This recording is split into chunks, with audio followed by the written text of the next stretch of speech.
Okay, one of the things that we're working on right now is how to balance chemical equations. Now, the reason we do this is we're proving the law of conservation of mass. So basically, you've been told all your life that energy, matter, and mass can neither be created nor destroyed. They just change forms. Well, we have to prove that when we balance chemical equations. We have to make sure that we have equal numbers of each element on each side of a chemical reaction.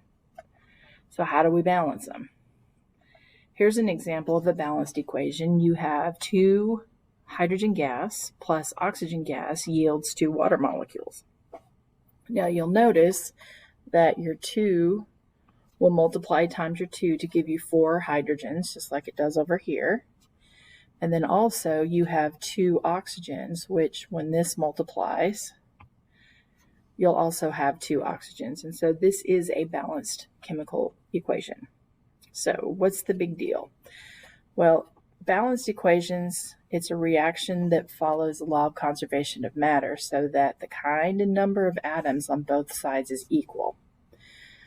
An unbalanced equation says that it's a description of a reaction that does not obey the laws of the conservation of matter. So up above, had they not put the 2 in front of the H2, then the equation would not have been balanced.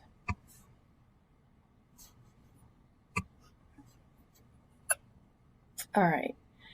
So you know that hydrogen reacts with oxygen to form water, but do you know how many atoms of hydrogen react with how many atoms of oxygen when water is formed?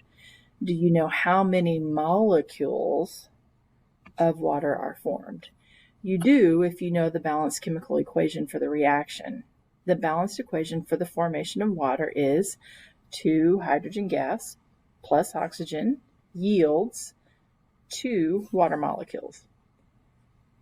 So is that balanced? A balanced equation has the correct coefficients in place so the same name, number, and kinds of atoms on both sides of an equation are equal.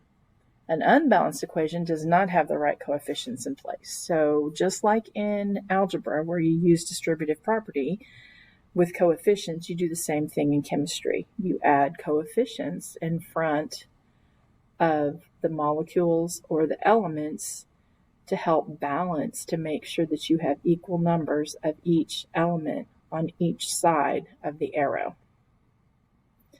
Now this says it's very easy. You do it with coefficients. Now some of them are easy, some of them are not so easy. Some of them take some patience and time, as you've seen in some of your practice that you've already done.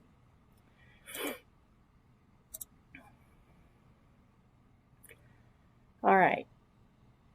So the main thing that I always tell my students is, look at each side of the reaction, count up the number of each element, and make sure that, the numbers are equal. If they're not, then you have to use your coefficients to fix that.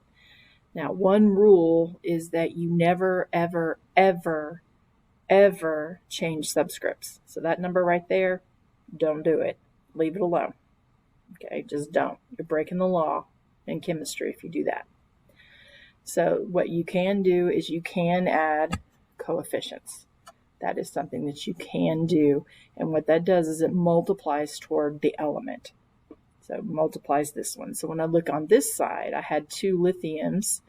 So now I have 2 lithiums here. I have 1 sulfur. I have 1 sulfur here. So again, just be sure that you do not ever, ever, ever change that right there. Never.